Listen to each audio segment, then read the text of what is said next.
Hello there and welcome to another one of these Lexical Lab 1 Minute English videos. If you like this video, make sure you subscribe to our YouTube channel and check out our website www.lexicallab.com to find out more about our online language courses.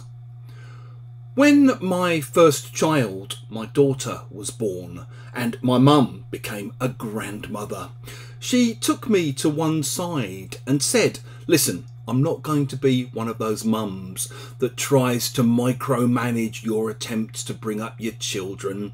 I didn't make a brilliant attempt at bringing you up myself, but two things I would say is the key to successful parenting basically lies in not letting the child win. Okay, make sure you win, otherwise they'll learn how to manipulate you. And sometimes it can be really difficult to do that. It's a battle of wills between you and the child. But if you win now, it saves you a lot of stress later. And the other thing to remember is make sure you and your wife always present a united front.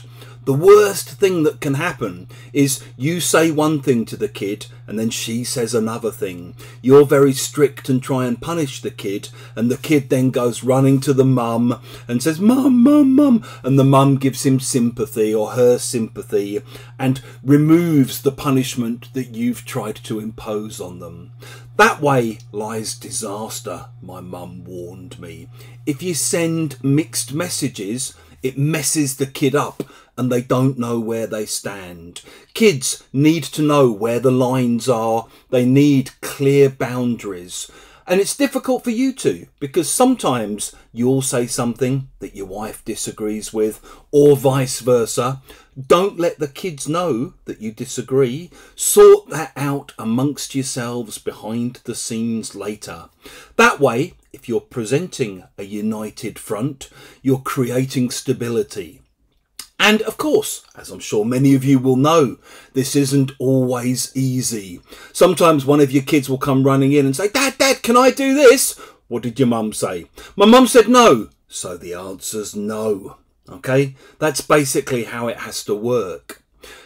If you present or form a united front, you basically join together to oppose a common enemy, or a child in this particular instance.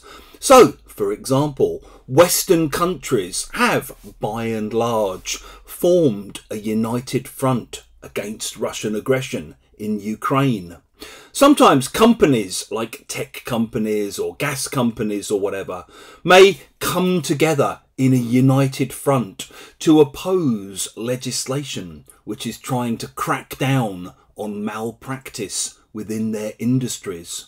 And sometimes different opposition groups might meet in the hope of establishing a united front to fight against the government.